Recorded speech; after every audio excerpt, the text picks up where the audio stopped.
नमस्कार। जय भारत, जय Hind. History by captain doctor Rajendra Jaiman Singh. ऐतिहासिक अध्ययन और अनुसंधान के इस कक्षा में मैं captain doctor Rajendra, associate professor, department of history, government Dungar college Bikaner, आप सभी का स्वागत और अभिनंदन करता हूँ। विद्यार्थियों, मेरी आज की कक्षा में मैं महाराजा गंगा सिंह विश्वविद्यालय बीकानेर और राजकीय डूंगर महाविद्यालय बीकानेर के BA पाठ द्वितीय के मध्यकालीन भारतीय इतिहास के विद्यार्थियों के लिए व्याख्यान दे रहा हूँ। विद्यार्थियों, इससे पहले की कक्षा में मैंने आपसे बात की थी मध्यकालीन भारतीय इतिहास के एक ऐसे किरदार के बारे में, एक ऐसे पात्र के बारे में जो अपने आप में बहुत सारे महत्वपूर्ण तथ्यों पर सबक लेने की दृष्टि से महत्वपूर्ण है। विद्यार्थियों, मैं किसी और की बात नहीं कर रहा, मैं बात कर रहा हूँ मुगल साम्राज्य के संस्थापक जहीरुद्दीन मोहम्मद बाबर की। वो जहीरुद्दीन मोहम्मद बाबर जिसके जीवन का सबसे महत्वपूर्ण सबक हमें जो मिलता है वो ये होता है कि व्यक्ति को अपनी हार से निराश नहीं होना चाहिए, और यदि अगर हम एक बार हार जाए तो हमें अपनी उस हार से सबक लेकर जीत का रास्ता तैयार करना चाहिए। विद्यार्थियों, बाबर का पूरा जीवन अपने आप में संघर्ष का उदाहरण रहा। अल्पायु में अपने पिता की मृत्यु होने के पश्चात अपने पैतृक राज्य फरगाना को अपने चाचा अहमद मिर्ज़ा और मामा महमूद मिर्ज़ा की लालची निगाहों से बचाए रखना, इसके अलावा मध्य एशिया के महत्वपूर्ण सांस्कृतिक केंद्र समरकंद पर अधिकार करने की इच्छा और उज्बेक सरदार सैबानी खान की महत्वाकांक्षाओं का शिकार होना, इन तमाम तकलीफ़ों के बावजूद विद्यार्थियों, बाबर ने अपना हौसला नहीं खोया, अपना धैर्य नहीं खोया, और अपनी विपदा के दिनों में बाबर ने जिस महत्वपूर्ण नेतृत्व क्षमता का परिचय दिया, जिस महत्वपूर्ण लीडरशिप क्वालिटी का एग्जाम्पल उसने पेश किया, वह उसे इतिहास के महान राजाओं की श्रेणी में, महान बादशाहों की श्रेणी में, और सबसे बड़ी बात यह कि महत्वपूर्ण नेतृत्व शैली से युक्त योद्धाओं की श्रेणी में शामिल करती है। विद्यार्थियों, 1504 में बाबर के भटकाव के दिन समाप्त हुए और 1504 में बाबर ने काबुल पर अधिकार किया और अपने पुरखों की उपाधि मिर्जा के स्थान पर उसने नवीन उपाधि बादशाह धारण की। और 1504 में ही विद्यार्थियों, बाबर ने हिंदुस्तान के बारे में सुना 104 वर्ष की एक वृद्धा महिला से, जिसके दिलो दिमाग में तैमूर के विजय अभियानों की और तैमूर के आक्रमणों की स्मृतियाँ मौजूद थी।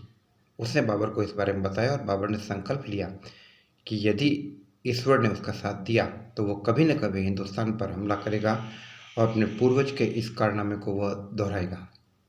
विद्यार्थियों, बाबर ने हिंदुस्तान में पानीपत की पहली लड़ाई लड़ी और अंतिम लोधी शासक इब्राहिम लोधी को परास्त किया। इसके पश्चात उसने खानवा की लड़ाई में मेवाड़ की बहुत बड़ी ताकत, जो न केवल मेवाड़ बल्कि हिंदुस्तान की महत्वपूर्ण ताकतों में से एक थे, राणा सांगा उर्फ राणा संग्राम सिंह को खानवा की लड़ाई में उसने हराया। विद्यार्थियों, खानवा की लड़ाई में बाबर के द्वारा दिया गया भाषण उन महत्वपूर्ण वक्तव्यों की श्रेणी में शामिल किया जाता है जिसे मैनेजमेंट की क्लासों में पढ़ाया जाता है, जिसे व्यक्तित्व विकास की कक्षाओं में पढ़ाया जाता है। बाबर ने अपनी उस फौज के हिस्से को, जो कि बयाना से राणा सांगा के हाथों परास्त होकर आया था और जिसने पूरी की पूरी मुगल सेना में निराशा पैदा कर दी, और इसके साथ ही साथ काबुल के ज्योतिषी मुल्ला शरीफ ने भी अपनी तथाकथित भविष्यवाणी के द्वारा बाबर के हारने की भविष्यवाणी की। बाबर की सेनाओं का उत्साह एकदम खत्म हो चुका था, उनका मोराल पूरी तरीके से डाउन हो चुका था। लेकिन ऐसी स्थिति में बाबर ने जिस प्रकार से अपनी सेना के गिरे हुए उत्साह को एक नवीन बुलंदियाँ प्रदान किए, एक नवीन आयाम प्रदान किए, और सेना जिस उत्साह से लबरेज होकर लड़ी, वह न केवल भारतीय इतिहास में विद्यार्थियों अपितु विश्व इतिहास में अपने आप में एक महत्वपूर्ण मिसाल मानी जाती है। बाबर का वो भाषण काफ़ी महत्वपूर्ण भाषण था और बाबर ने यह कहा कि आज के बाद वो शराब नहीं पिएगा। उसने शराब के सारे बर्तन तोड़ दिए और उसने कहा कि यह युद्ध केवल भौगोलिक क्षेत्रों को जीतने की अभिलाषा नहीं है, बल्कि यह अपने आप में एक जिहाद है। यह इस्लाम के प्रचार प्रसार की दृष्टि से किया जाने वाला एक युद्ध है।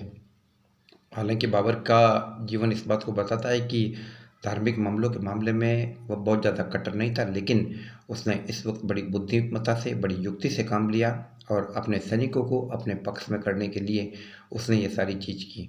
विद्यार्थियों, बाबर का यह वक्तव्य इसलिए भी महत्वपूर्ण माना जाता है कि उसके कई साल पहले, यानी लगभग चौथी शताब्दी ईसा पूर्व में मैसेडोनिया से आने वाला यवन आक्रांता अलेक्जेंडर, जो विश्व विजेता माना जाता है, वह भी अपनी सेना के उत्साह को नहीं बढ़ा सका जब उसके सैनिकों ने यह सुना कि उधर गंगेरी डाई में गंगा नदी के पूर्व की तरफ एक शक्तिशाली सम्राट अग्रमीज यानी धनानंद शासन कर रहा है। तो उसके सैनिकों ने आगे बढ़ने से इनकार कर दिया। सिकंदर ने उनको समझाया, लाखों तरीके से उत्साह संवर्धन करने की कोशिश की, लेकिन उसके सैनिक नहीं माने। तो विद्यार्थियों, इस दृष्टि से भी बाबर काफ़ी महत्वपूर्ण है। विद्यार्थियों, बाबर का ये दुर्भाग्य था कि उसको ज़्यादा समय नहीं मिल पाया और 1530 में बाबर की मृत्यु हो गई। ऐसा कहा जाता है कि इब्राहिम लोदी की माँ के द्वारा दिलाए गए स्लो पॉइजन, धीरे धीरे काम करने वाले विष के प्रभाव के कारण बाबर की मृत्यु हो गई। और इस बारे में कुछ बातें ये भी है कि ऐसा कहा जाता है कि बाबर का बेटा हुमायूं बीमार हो गया और काफ़ी इलाज के बाद ठीक नहीं हुआ। तो ज्योतिषियों के कहने के कारण, मौलवियों उलेमाओं के कहने के कारण उन्होंने बाबर को यह कहा कि यदि बाबर अपनी सबसे प्रिय वस्तु का परित्याग करे तो उसका बेटा हुमायूं ठीक हो सकता है। तो किसी व्यक्ति के लिए सबसे ज़्यादा प्रिय उसकी अपनी ज़िंदगी होती है। तो बाबर ने कहा कि मेरे बेटे हुमायूं को ठीक कर दो, मेरी ज़िंदगी ले लो। तो ऐसा कहा जाता है कि उस दिन के बाद बाबर बीमार पड़ता गया और हुमायूं ठीक होता गया। हालांकि ऐतिहासिक घटनाक्रमों में या ऐतिहासिक अध्ययन और विश्लेषण में इस मत को तर्क की कसौटी पर परखा नहीं जा सकता, लेकिन चूंकि ये जानकारी उपलब्ध है, इसलिए विद्यार्थियों में इस जानकारी को आपके बीच में शेयर करना चाह रहा हूँ। और इसके साथ साथ ही कुछ बातें मैं आपको बाबर के बारे में और बताने जा रहा हूँ। एक्चुअली मेरी आज की कक्षा का उद्देश्य ये है कि एस्टिमेट ऑफ द बाबर का मूल्यांकन हम किस दृष्टि से करें। तो मैंने ये बताया कि विद्यार्थियों, बाबर को हिंदुस्तान में केवल 4 वर्ष मिल पाए, 1526 से लेकर 1530 तक। और बाबर खुद 1483 में बाबर का जन्म हुआ था। तो कुल मिलाकर बाबर लगभग 47 साल तक की अल्पायु में मृत्यु को प्राप्त हुआ। इतनी बेहतरीन क्षमता, इतनी बेहतरीन नेतृत्व क्षमता से युक्त व्यक्ति यदि कुछ समय और शासन कर पाता तो हिंदुस्तान में मुगलों की नींव ज़्यादा मजबूत हो जाती। और लेकिन चूंकि उसे समय नहीं मिल पाया, इब्राहिम लोदी से उलझा, खानवा में राणा सांगा से उसे संघर्ष करना पड़ा। और इसके अलावा इब्राहिम लोदी के छोटे भाई महमूद लोदी, जिसके नेतृत्व में पठानों की ताकत नए सिरे से इकट्ठी होती जा रही थी, उससे भी उसे युद्ध करना था। तो ऐसी स्थिति में बाबर को ज़्यादा समय नहीं मिल पाया और कुल मिलाकर 4 साल में ही उसने जो कुछ करना था वो कर दिखाया। और यही कारण है कि ज़्यादा समय नहीं मिल पाया, इसलिए हिंदुस्तान में मुगलिया नींव उतनी मजबूत नहीं हो पाई। मजबूत तो थी, लेकिन वो इतनी मजबूत नहीं थी कि द्वितीय अफगान साम्राज्य का संस्थापक शेरशाह सूरी, जो इतिहास में फरीद के नाम से भी जाना जाता है, वो उसको उखाड़ सके। हालांकि सैनिक काबिलियत, नेतृत्व क्षमता और अगर अन्य बातों की हम बात करें तो हम ये पाएंगे कि हुमायूं, हालांकि जिसके नाम का अर्थ होता है भाग्यवान, लेकिन उसके जीवन के विवरणार्थ से ये साबित होता है कि उस जैसा दुर्भाग्यशाली व्यक्ति कोई दूसरा था ही नहीं। तो हुमायूं और फरीद में या शेर खान जो कहलाता है, उसमें न तो कोई सैनिक दृष्टि से मुकाबला था, न ही नेतृत्व क्षमता की दृष्टि से मुकाबला था, क्योंकि शेरशाह सूर उन नेतृत्व क्षमता से युक्त और उन सैनिक गुणों से युक्त, उन प्रशासनिक गुणों से युक्त योद्धाओं की श्रेणी में शामिल किया जाता है जिसकी तुलना बाबर के साथ की जाती थी। और ऐसे विवरण मिलते हैं कि कुछ समय के लिए फरीद ने, जो आगे चलकर शेरशाह सूर के नाम से विख्यात हुआ, उसने कुछ समय के लिए मुगलों की सेवा में काम किया, बाबर के अधीन काम किया, यह जानने के लिए कि मुगलों में ऐसी कौन सी क्वालिटी है कि उन्होंने अफगानों को हरा दिया। और कहते हैं कि उस वक्त एक दावत का आयोजन था और शेरशाह के किसी व्यंजन विशेष को खाने के तरीके को बाबर ने देखा। और बाबर, जो इंसानों का पारखी और अनुभवी था, उसने हुमायूं को बुला के कहा कि यह अफगान मुझे साधारण नहीं दिखाई देता है, मुझे इसके माथे पे महान होने के लक्षण दिखाई देते, इस पर नज़र रखो। लेकिन शेरशाह सूरी इस चीज़ को भाप गया और तुरंत वहाँ से बहाना करके बाहर निकला और घोड़े पर चढ़कर बाहर आ गया। तो बाबर इस विवरण से बाबर के गुणों की भी पुष्टि होती है और शेरशाह की क्वालिटीज की भी पुष्टि होती है। तो कहने का मतलब ये है कि बाबर द्वारा स्थापित मुगलिया विरासत को संभालने का जो वकार, जो ताकत या जो औकात एक बादशाह में होनी चाहिए, कम से कम वो हुमायूं में नहीं थी। इसलिए वह शेर खान सूर के हमले को सहन नहीं कर पाया और चौसा, बिलग्राम और आदि की जो लड़ाइयाँ है वो हार कर उसे हिंदुस्तान से बाहर होना पड़ा। तो कहने का मतलब यह है कि बाबर को अगर हिंदुस्तान में ज़्यादा वक्त मिलता तो बाबर कई बेहतरीन चीज़ों को मुगलिया सल्तनत में, मुगलिया साम्राज्य में शुमार कर पाता। बाबर जहाँ एक बेहतरीन सैनिक योद्धा था, नेतृत्व क्षमता से युक्त था, वही बाबर एक बेहतरीन लेखक और साहित्यकार भी था।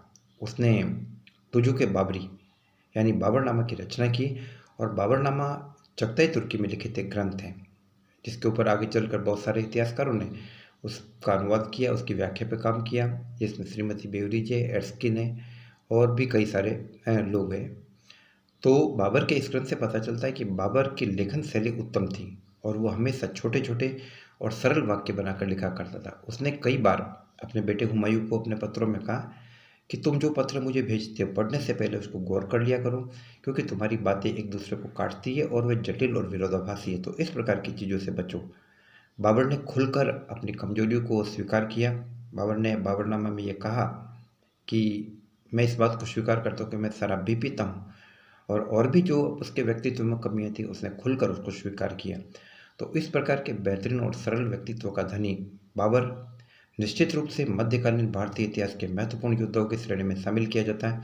तो विद्यार्थियों, आज की कक्षा में मैंने आपसे बात की जहीरुद्दीन मोहम्मद बाबर के जीवन के कुछ पहलुओं के बारे में, मूल्यांकन के बारे में, और आगे की कक्षा में कुछ बातें हम इस बारे में और करेंगे और आगे मुगलिया सल्तनत के और भी महत्वपूर्ण तथ्यों के बारे में मैं आपको जानकारी दूंगा। जय हिंद, जय भारत।